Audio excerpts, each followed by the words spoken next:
It's time for this week's episode of Brandon Sports Talk, featuring in-depth interviews from those who are trending in the world of athletics. And now, here's the host of Brandon Sports Talk, Brandon Pate.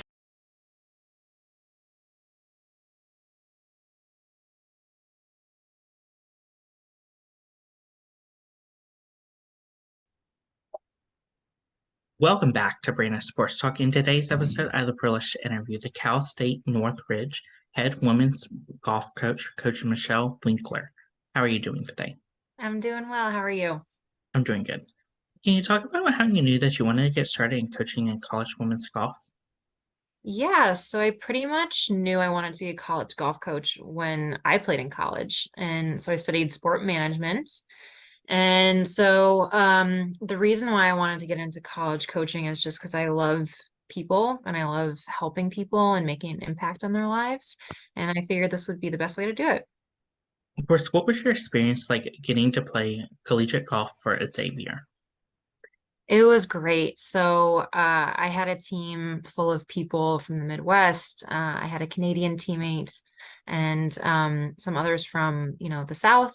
So we all got along. We all really enjoyed the experience. And probably my favorite thing was our tournament schedule. I feel like our coach did such a good job just exposing us to different parts of the country, some that I had never been to and probably never would have gotten to go to had it not been for him. So yeah, I loved it. Of course, what was that like getting to represent Xavier and getting to put on that polo for Xavier? It was great. I mean, college golf is such a funny thing because it's still an individual sport, but you're also playing as a team. So for me, it was so nice to be able to play the sport that I loved, but having other people kind of in my corner and in my friend group. So it was a great experience. I loved every minute of it. What were some of your collegiate accomplishments playing collegiate golf? So I had when I was there, we had one team win. I had a slew of top 10 finishes. I had a hole in one in um my last tournament senior year of the fall semester. I remember that. And one thing I think I'm most proud of is that I bettered my scoring average each year, which I know a lot of people struggle to do. So I was very proud of that. Of course, as a collegiate golfer, what was that feeling like getting that hole in one on your senior year? Oh my gosh, it was amazing. My dad was there, which really made that experience, and his best friend was there too.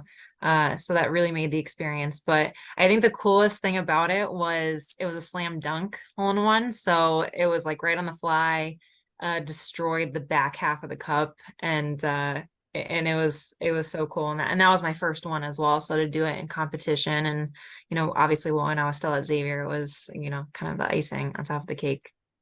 Of course, what was that transition like from you from being a collegiate athlete at Xavier to starting your own golf business? It was, I feel like it was very interesting for me because out of college, I felt like I knew everything about the golf swing. Like I didn't need to learn anything more. And I just, I was so naive and so young that, when I started my own business and, learned more about the golf swing, it was like I had no idea what I was getting myself into. But, you learn along the way and you make mistakes. But as long as you continue to grow and you continue to learn, you're always going to succeed. Of course, what was that experience like getting to start your own golf instructional business? Yeah, it's been really fun. I've certainly used the resources of my friends, my colleagues, my mentors to really help kind of grow my business. But it's also one of those things where you have to be very confident in yourself to do something by yourself. So that's been something that I've been working on and obviously learning more of the administrative part of running your own business, which is something that I'm not great at. I'm still learning, but overall it's been great. Of course, what are some of the things that you've done to accomplish in your business, Michelle Winkers LLC? So I always keep myself kind of in the know about technology, about different swing methodologies. So I'm always continuing to learn, which again, I think you kind of have to do as a golf instructor and an owner of your own business. If you kind of stay stagnant, then people are going to pass you by, and um, you're not going to, keep up with the times, as they say. Of course, what was your experience like going to Jupiter Islands to become their golf instructor? Yeah, Jupiter Island was great. It's a wonderful part of the country. It's pretty cool that, Tiger Woods used to live there. I never got to meet him, unfortunately. I was kind of hoping I would, but I think he moved at the time. But it was such a great experience. The director of instruction there, Paul Emmy, was a good mentor of mine. And just the lessons that I gave, it was really great, obviously, for my business. Of course, how was your experience like getting to go to Joey's training center? That was probably one of the best experiences I've had in my career because it's not just a golf instructional space. It mostly has to do with golf fitness and club fitting. So to be around trainers like Colby and Coach Joey D, it was incredible. And not only that, just being around people like Brooks Koepka and Justin Thomas, Lexi Thompson, Dustin Johnson, these are some of the best golfers in the world. So to watch them actually train and see what they do in the gym, not only has helped me in what I do in the gym now, but it's also helped the people that I train and coach as well. So it was probably one of the coolest experiences. I probably will never be able to be around that many greats again, but maybe one day. Of course, how was that experience like getting to work for the PGA resorts in Palm Beach? Yeah, that was so much fun. So that was obviously a resort, so it's a very different environment than kind of my expertise, and that's kind of the private club sector. But it was really cool because we hosted the Honda Classic there for many years. I know they don't anymore, but it was really cool being a part of that experience and being part of a PGA Tour event, and being again that close to some great golf and seeing those pros play the golf course that you work at every day is that was really neat. And yeah, I really enjoyed it. Of course, during those times, what were some of the things that you were doing to then help you to make that jump to the college level? I would probably say, I mean, along with kind of just my development and knowing and learning about the golf swing, it's the relationships I made not only in the PGA but in the coaching sector, in the fitness sector. All the relationships I made, they actually help me now as a coach, and they're people that I lean on now to help my players. So, um, yeah, building relationships is kind of my strong suit. And so, I think for me, had I not kind of gone down the PGA route and made these friendships, I probably wouldn't be as successful as I am as a coach. Of course, going down that PGA route, how has that helped you to then come to Cal State Northridge and become the next head coach? Yeah, so when I became a PJ member, I was still in Connecticut. And so when I moved out here to California, I really only knew a few PJ professionals in the California section. But again, luckily, I had also made friendships on the tour level. So they just happened to be out here in California. So those were the first people that I kind of integrated myself with when I moved out here. And now they're the people that I, use for my team. And they've just introduced me to more PJ professionals and more touring coaches. So my network keeps growing. And, I'm just lucky to be out here in California where, it's some of the best golf weather. People come out here to play all year round, and a lot of the coaches live here. So I'm very blessed. What was that feeling like getting that job as the head coach for Cal State Northridge? Yeah, it was great. So, when I graduated college to, this is my first coaching job, it had been, a little over 10 years. So for me to finally kind of live my dream of being college golf coach has been incredible. And, to get a head coaching job right out of the gate, I think is also something that I'm also very blessed to get to do. And I'm learning along the way. I'm making mistakes along the way, but I'm also being very supported by the CSUN staff and by my colleagues. So it's been wonderful. I'm enjoying every bit of it. Of course, how have you been able to use your experience in your 10 years working in the private sector of golf to then help you to get into collegiate golf? Yeah, so being an assistant golf professional in Connecticut, I mean, I had to kind of deal with every aspect of the business. So it wasn't just teaching, it was administrative work, it was relationship building, customer service, merchandising, running golf tournaments. So these are all things that I now have to do in my own job, which I felt like kind of lifted a little bit of the burden because I knew how to do some of these things. Especially like the fundraising bit, the merchandising, buying for my team and knowing how to run a golf outing. So, that's and again that kind of leads back to the relationship bit of it and people building. And that's something that I really pride myself in. So it's really helped me in all aspects, which I didn't foresee that happening, but I'm glad that it did.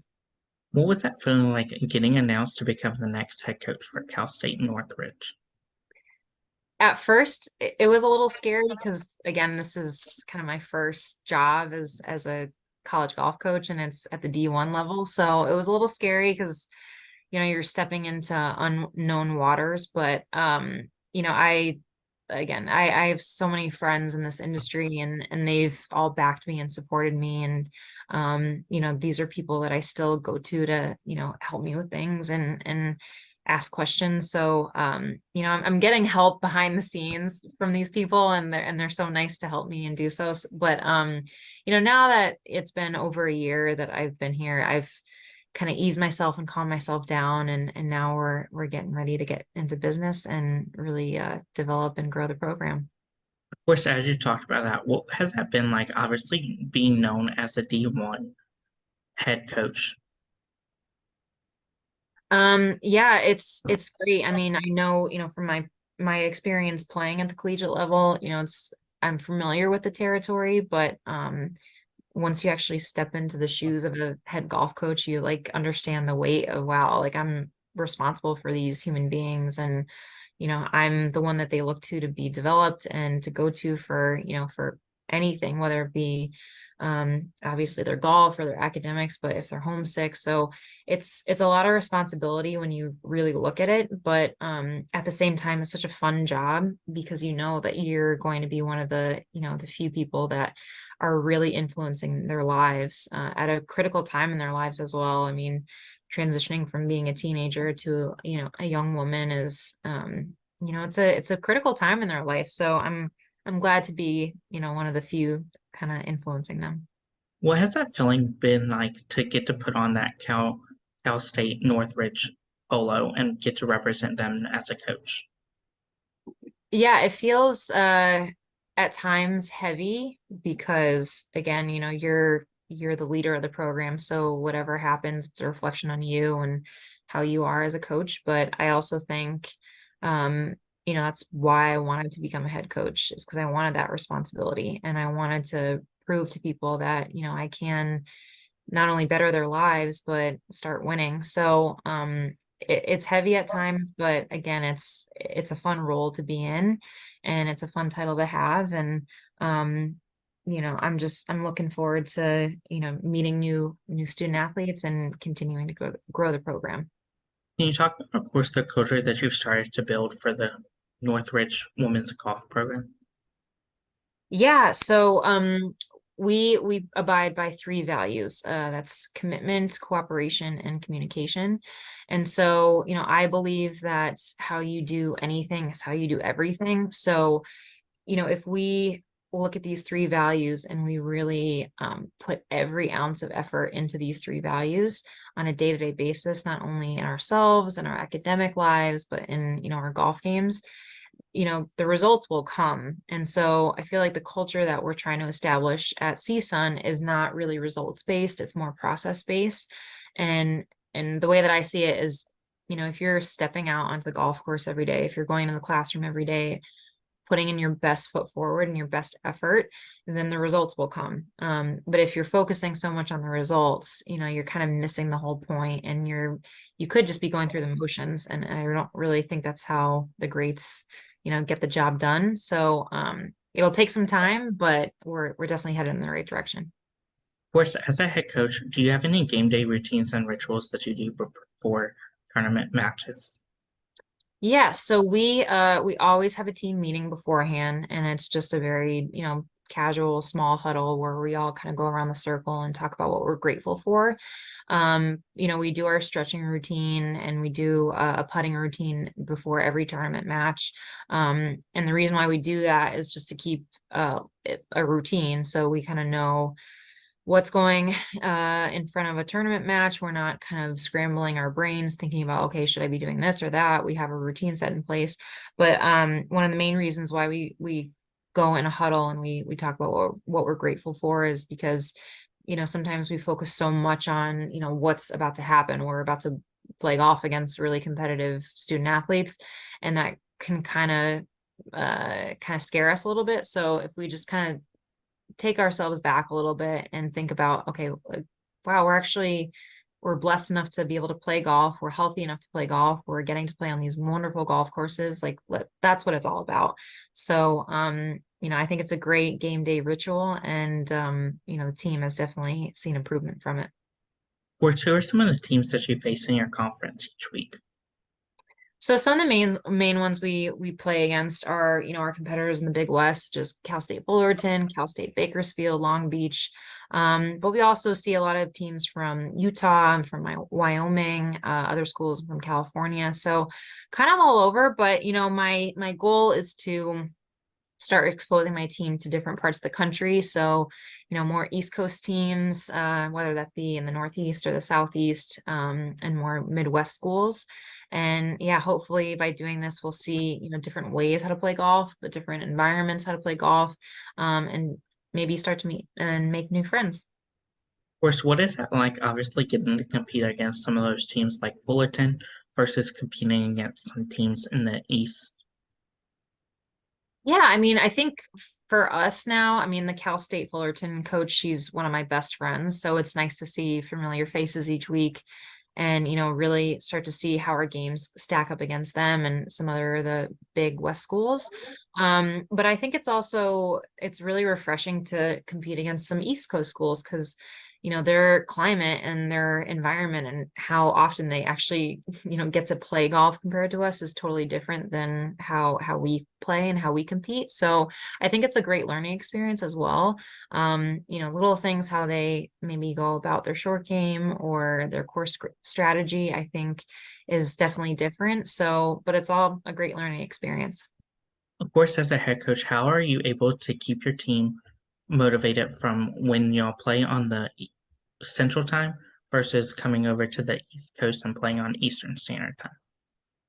Yeah, I mean, I think routine, it always comes down to routine. So if, we're doing the same things at practice, if we're focusing on the same things, if our schedule, when we're on the road is very similar, they're not suffering from any jet lag or, they're not, again, kind of scrambling their brains to get everything organized if we keep everything kind of in a structured routine manner. But certainly the cold is something that we're not used to. So there have been tournaments that in the past that we've, kind of had to face some cold weather and figuring that out when you're trying to swing in, 4 or 5 layers with, 6 hand warmers in your pocket. That's been fun. But it's great, to expose them to different climate and different weather environments just to keep their game sharp and to, have them be exposed to how to play golf in the rain and the cold and the wind. And it's not just perfectly sunny California all the time. Of course, what is that like, obviously getting to coach on your home golf course versus going to other places and getting to be away? Yeah, I mean, I think, on a day-to-day basis when we're playing, the golf courses we always play on, I think at times you can get complacent, and because you know what to expect, you know how to play the golf course, and you might not be as sharp mentally. Um, but I also think, when we play on the road, especially during that practice round, that ignorance is bliss really comes into play. So you don't know, oh yeah, there's trouble, left, or there's trouble short right of the green. So you kind of just play fearless golf, which I think is something that we need to train, all teams need to train more of, is playing as fearless as you can. But once you're out competing and you've gotten a lay of the land and the different courses, I mean, that competition is something that we also really need to start implementing more in our practices. And it's really hard to train that way, on a 7, 8 man team. But the more that you compete, I think the more that your tournament brain is really hyper focused and turned on. So the more competition, the better. Of course, while competing at home, do you have a home course that you compete on, or do you go to a visiting course in the California area? So we technically have a number of home courses. So we play at Porter Valley, we play at Braemar, we play at Mountain Gate, Wood Ranch. So these are the courses that we are our home courses, if you will. And so we're very fortunate to play at some of the nicest private courses in the LA area. And they've been so great to us. So we're very fortunate to, by the way, to play on all these different golf courses, because they all have different, green structures, different green speeds, different elevation and layout. So we're not just playing the same golf course day in and day out. We're kind of mixing things up and keeping our games really sharp. Of course, what is that like, obviously having that private course moment and also getting to practice on your home course and at the school? Yeah, so it's great playing all these different private courses and playing, at practicing on school, just because, like I said, it just gives them a different environment to play and practice on each day. So we're not getting bored and, doing the same, drills and the same thing every practice, and we're not playing the same golf course every day. So I think it's really good for them to not only stay motivated, but to keep, having fun and not get complacent and not get bored. What does that recruitment process look like for those prospective female athletes looking to play collegiate women's golf? Yeah, so my goal is to have 8 to 9 players on my team, and ideally I'd like to have 2 players per class, but that doesn't always happen. So my recruiting is very in depth, I'll say, starting in the California area, but I then, spread myself out to internationals, to others in the States. But I'm the way that I see it, because I'm coming from an instructional background, I, use my relationships to my advantage, and I am, always talking to other instructors and seeing who they have coming up the ranks. But really, I'm looking for someone who's just a very coachable, motivated person, who's a good student, and who hasn't reached their potential yet. I don't want someone that's reached their potential when they're 14, 15. I want to have them when they're hot, when I have them. And the golf part of it for me is the easy part, because that's something that I can hopefully fix. But yeah, if you're not coachable and you're not willing to be a good teammate, then I don't see you being you know I don't see CSUN being the school for you. Like, I want someone who's going to be coachable and want to be developed, and I think that's how we're going to get better as a team. Of course, as a head coach, what is that like, obviously getting to recruit those in-state students in the California area that Yeah, I are mean, in California? yeah, I mean, I'm very blessed to be coaching in a state where, golfers are bred here. I mean, some of the best golfers in the world come from California. So I think, it would be foolish of me not to recruit within state. And there's just so many good golfers in California. So, it certainly makes my recruiting job during the summer easier, because I can drive to all these tournaments and all these golf courses instead of taking a plane and traveling across country. So they're right in my backyard. And they're, again, some of the golfers that I'd be foolish not to look at and at least put an offer out. But there are golfers that understand the California climate and they understand how to play on Kikuyu grass and things like that. So yeah, I'm very fortunate to have, these athletes in my backyard. Of course, what does that official visit look like for those prospective student athletes coming to Cal State Northridge? Yeah, so typically what we do is we start with a tour around the campus, and depending on the time of year and the day of the week, we'll meet either the academic advisor, we'll meet our strength and conditioning coach, our sports supervisor, our nutritionist, maybe sit on a class if that makes sense for us. And then I take them around to the different golf courses that we play at, our different facilities, just talk about my philosophy as a coach and my background. And then depending on the time of the year, the day of the week, we'll most likely end with a team dinner so that they can meet the team and either watch them at practice and just get them a full synopsis of what I'm all about, what the team's all about, and what we have to offer. Of course, as a head coach, what is it like seeing those players fall in love with your campus? Oh, it's so fun, especially, those that we have a very good arts program here at CSUN and, film. We're right in the heart of, LA, and where they do all the filming for movies and Hollywood and all that. So, but it's so fun when they come on campus and they're like, oh my gosh, this is not what I was expecting. Like this was way better than, anything I had envisioned. So it's really nice to hear that. It's in a beautiful part of LA. It's got beautiful mountain scenery, that, again, they weren't expecting. So, yeah, it's always nice once you see them in person, they meet me in person and the campus, that we've definitely exceeded their expectation.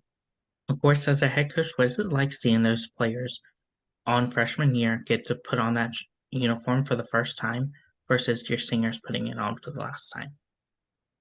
Yeah, I think it's, looking back at my career, being a collegiate athlete goes by so fast that, the first time you see them like step onto the first tee in their first tournament, they're so scared and they're so nervous because they want to perform well. But this is just the beginning of, a really healthy and strong relationship between the two of you. And it's just so great. I mean, I haven't seen, a freshman to a senior yet, kind of their 4-year journey, but I'm just going to remember these times that, the first couple of tournaments that they play in and how excited they are, how nervous they are. And then hopefully by the time they graduate, they look back on their experience and enjoy it and reflect on a really good time here at CSUN. Of course, what is that going to feel like as a head coach to see those players, those seniors go on and go into the LPGA after their playing career? Yeah, it's gonna be bittersweet because I hate saying goodbye, especially to people that, you spend so much time with them, so they become, you know, um, just a part of your family, if you will, a part of your extended family. So it's gonna be really sad to say goodbye, but at the same time, I hope that, by the time I do say goodbye to them, I'll, have done my job and done my best with them to develop their games, but to develop their attitude, just them as a person, and just know that whatever they decide to do, LPGA or not, they're going to be good standing members of society, and they're going to be good people, and like I said, just give CSUN a really good name. Of course, what are some of the things that you've accomplished so far in your first year as head coach? Yeah, so already as my first year, we've had an individual win. We've had almost a team victory. We came in second at Utah Tech's tournament. We've broken 4 different scoring records and since 2019. We almost had a CSUN freshman become uh, on the freshman of the year. She missed it just by a little bit, but yeah, we've broken a lot of records, and behind the scenes, what most people don't see is just the camaraderie that we've established on the team has just gotten so strong, um, and with such a small team. So it's really great to see that, and yeah, I hope we continue that continue that trend and become even stronger as the team gets bigger. What are some of your future plans moving forward in the program? Well, hopefully we'll be, walking away with a Big West championship in the next year or so. But I'm always looking to build the program not only with my academics, but obviously with my golf and just trying to implement what I've learned as an instructor into my team with my technology that I use. But again, it's just looking for that Big West championship. We haven't gotten one since 2004, so we're well past overdue for that. And I know in the next year or two we'll be getting one. Of course, what advice would you give those collegiate athletes that are looking to that are entering their freshman year of golf? Yeah, I mean, I would just say like the homesickness phase, it's the worst first year fall semester. So if you can just get past that, you're good to go. But just know that this is a very like new / scary time in your life because you're away from mom and dad for probably the first time in your life. But it's also the best time in your life because this is who you really become as a person. And you really get to figure out like how to become whoever you are, and you have that time and you have that space, and to do it with basically built-in friends at the start, I think is a great thing. But just enjoy every moment, even the hard times, enjoy it, and just know it's all a season, it'll pass. But again, it's going to go by really fast, so you just want to soak up in all those great moments. What advice would you give those collegiate female athletes that are looking to go play professionally on the LPGAs? Yeah, that's a great question. I mean, I would just say that, if you want to play on tour, you basically have to start training for it as soon as you become a freshman in college. So, unfortunately, what that means is a lot of sacrifice. So, the nights that, your friends might be going out to parties and enjoying some social time, that might mean you have to stay in or stay at the golf course an extra hour or two and put in that work. But if that's something that you want to do, then it shouldn't feel like a sacrifice. It should feel fun and something that you want to do. But it's a job. So being an LPGA pro, that's a job. So you basically have to start training for it as soon as you become a college athlete. What advice would you give those collegiate athletes that are looking to get into college coaching after their collegiate career? Yeah, I mean, I would say if that's something that you want to do, I would, make and build a really strong relationship with the coach that you have. Um, you know, Start looking at certain things that he or she may be doing and be curious and ask questions and really start putting in the work now. Again, I think it's all about relationship building. So the more relationships you can build, the earlier, the better. But it's also being curious and having an open mind and not being afraid to throw in your 2 cents to the coach too, because what they may be doing in practice or in tournaments, it could be done better. So I wouldn't be afraid to speak up and speak your mind. And a coach will never see that as disrespectful. I think it'll be actually seen as the opposite. And coaches want student athletes that are invested. So if you put in the time and you show you're invested in the team and show that to the coach, I think that's great. What advice would you give those people such as yourself that come from the private golf instruction to then getting into college coaching? I think probably one of the biggest things I would say is uh in a way you're kind of your own boss as a college coach. I mean, this is your team, this is your program. So you can't be told what to do. You have to take initiative and do it yourself. And although you in a way you kind of get weekends back, which you don't have as a private sector instructor, but you're always working, even in the summertime, even in the off season, you're always working. And that's, if you want to build a really strong program, you never have a day off. So luckily, I don't see my job as a job. I see it as really fun, so I don't see it as a work. But you're working way more than, or at least I am. I'm working way more now than I did as a private golf coach. Of course, what advice would you give those head coaches looking to build their own program and build their own legacy? Again, yeah, I would just, you have to see it as like an obsession. There isn't a day that goes by that I'm not thinking about how I can be better, how I can do things better. Even checking little things off my to-do list, I'm always thinking about my job and how I can be better. But I think that's the mentality you need to have if you want to be great. You can't really take a day off. But again, if you see it as work, if you see it as a job, then it might not be the job for you. If you see it as fun and this is something you want to do, then you're in the right spot. But it's one of those things you kind of have to have an obsessive personality and obsessive mind about. That's great advice. Where can my listeners find you at on social media along with the Cal State Northridge Women's Golf Program?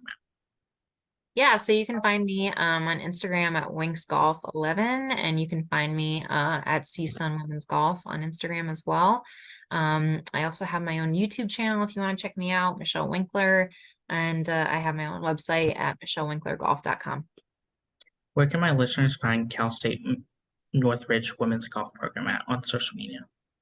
Yeah, so you can find us at CSUN Women's Golf at that's I think our official handle, or CSUN W Golf on Instagram, and we have our own Twitter as well. So check us out on Twitter. Thank you again, Coach Michelle Winkler, for your interview, and best of luck in your future as the head women's golf coach for Cal State Northridge. Thank you so much. You can find Brandon Sports Talk on Instagram at Brandon Sports Talk, Twitter at talk_Brandon, and you can find me on YouTube at Brandon Sports Talk. Don't forget to like, comment, and subscribe. Thank you again, Coach Michelle Winkler, for your interview, and best of luck in your future. Thank you. You've been watching Brandon Sports Talk. Please feel free to like, share, and subscribe to Brandon Sports Talk on social media and on YouTube.